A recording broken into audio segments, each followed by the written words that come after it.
시청자 여러분 안녕하십니까? 지방자치 1번지입니다. 매년 4월에서 5월 고창군 학원농장에서는 청보리밭 축제가 열리는데요. 가보신 분들은 아시겠지만 주차난이 심각합니다. 이에 고창군 의회 김영호 의원은 주차 대책을 촉구하고 나섰습니다. 첫 소식 전예은 기자가 보도합니다.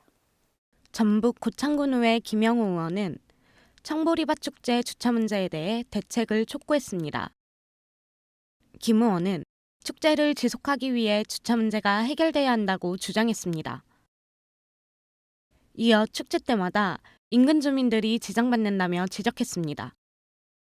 이에 박우정 군수는 오랫동안 지속돼 온 현안 문제라며 해결책을 제시했습니다. 축제장 출구 쪽에 600여 대를 주차할 수 있는 약 5,800평의 주차장을 조성할 계획으로 축제장 주변 주민들의 영농에 불편이 최소화될 수 있도록 교통정체 구간에 교통근무자를 배치하고.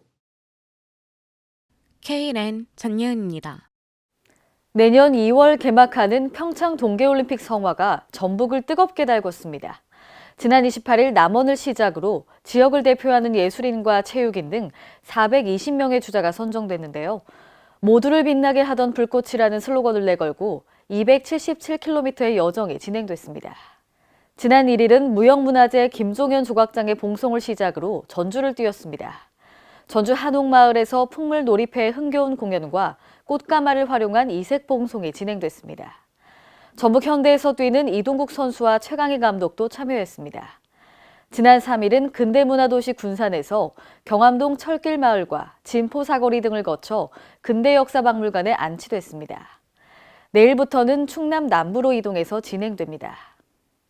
요즘 로컬 푸드 등 친환경 먹을거리가 인기를 끌고 있죠. 이와 관련해 완주군 의회 임규현 의원은 완주군의 친환경 농산물 비중이 더욱 높아져야 한다고 말했습니다. 또한 공급 확대 대책이 필요하다고 덧붙였습니다. 김경모 기자가 보도합니다. 최근 높아진 소비자들의 먹거리에 대한 눈높이를 맞추기 위해 친환경 농산물 생산 확대 정책의 필요성이 전북 완주군 의회에서 제기됐습니다. 임규현 의원은 1일 군정 질문을 통해 친환경 인증 농가 수와 재배 면적이 줄어드는 점을 지적했습니다. 임 의원은 또 완주군의 친환경 농산물 비중을 높이기 위해 공급 확대 대책이 필요하다며 친환경 농산물 생산 농업인과 농산물 품목 확대 및 지원 방안에 대한 검토를 요구했습니다. 학교 공공급식, 서울 어린이집, 사회복지시설 급식 등에서 우리 완주군의 친환경 농산물 비중이 더 높아져야 하며 이를 위해 공급 비율 확대를 위한 특단의 대책이 필요하다고 생각합니다. 박성일 군수는 이에 대해 2018년 친환경 잡곡 생산 유통 지원 사업으로 친환경 농업 인프라 구축 기반이 마련될 것이라며 지원 확대를 약속했습니다. 또한 친환경 농업지구 확대 의견에 대해서는 기존 친환경 농업지구의 기능을 확대하겠다며 친환경지구 면적 추가에 대해 확대 여부를 적극 검토할 것이라고 덧붙였습니다. 친환경 농업 관련된 지원 확대를 해라. 한편 완주군은 내년부터 2019년까지 친환경 잡곡 생산유통 지원 사업을 진행해 친환경 인증 면적을 확대할 계획입니다. KLN 김경모입니다. 대전광역시는 2011년부터 도시공간 정보 컨퍼런스를 개최하고 있는데요. 지난 1일 시청에서 2017년 도시공간 정보 컨퍼런스 및 추계 학술대회가 열렸습니다. 이번 컨퍼런스에서는 제4차 산업혁명 시대 지적 및 공간정보 분야의 새로운 패러다임이라는 주제로 열렸습니다. 이 자리에서는 공간정보가 나아갈 방향에 대해 심도 깊은 논의와 공유회장이 마련됐습니다.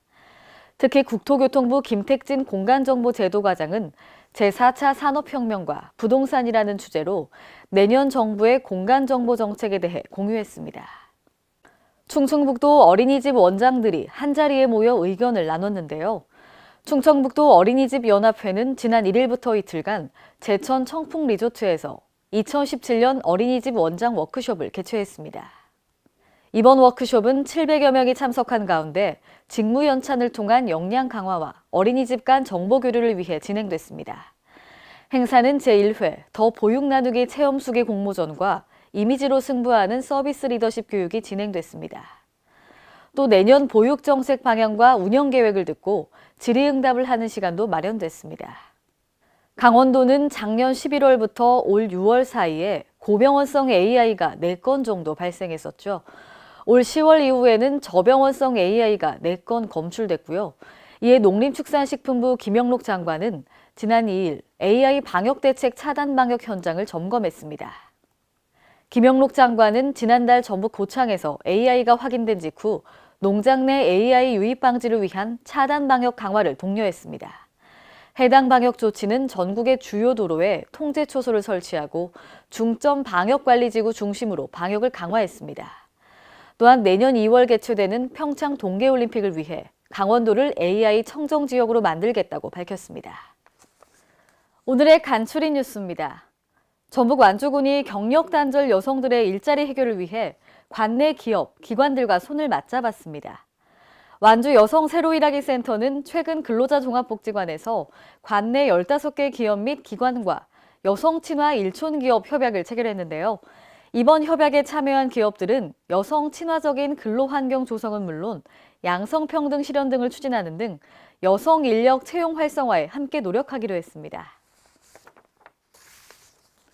경상북도가 오는 2021년까지 최첨단 지진, 해일 경보 시스템을 150곳으로 확충합니다. 또한 내년에는 노후화된 위성 수신기 83곳에 대한 전면 교체도 들어갈 예정인데요. 아울러 민방위 경보망 운영에도 총력을 기울이고 있습니다.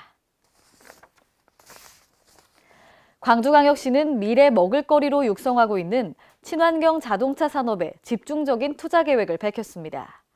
오는 2018년부터 본격적인 실행 단계로 진입하는데요. 이에 따라 광주시는 총 1,291억 원을 투입해 자동차 산업의 13개 사업에 대규모 예산을 투입할 계획입니다.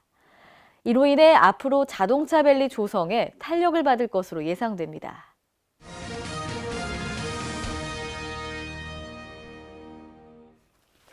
오늘의 단신 뉴스입니다. 당구장과 스크린 골프장 등 전국 약 5만 6천 개의 실내 체육시설이 지난 3일부터 금연구역으로 지정됐습니다. 보건복지부는 개정 국민건강증진법이 시행됨에 따라 해당 업종의 업주 등은 금연구역 안내 표지판 또는 스티커를 의무적으로 부착해야 하는데요. 이를 위반하면 최대 500만 원의 과태료를 내야 합니다. 당구장 등 금연구역에서 흡연하는 사람에게는 내년 3월 2일까지 3개월간의 계도 기간을 거쳐 이후 10만 원의 과태료를 부과합니다. 중앙부처 및 지자체, 공공기관의 모바일 전자정부 업무 담당자들이 한자리에 모였습니다. 4차 산업혁명 시대의 모바일 전자정부 추진 현황을 공유하고 앞으로 나아갈 방향을 모색했는데요. 행정안전부는 오늘 2017 모바일 전자정부 컨퍼런스를 개최했습니다. 이날 행사는 외부 전문가의 특강과 유공자 표창 등이 진행됐습니다. 이상으로 지방자치 1번지를 마칩니다. 시청해주신 여러분 고맙습니다.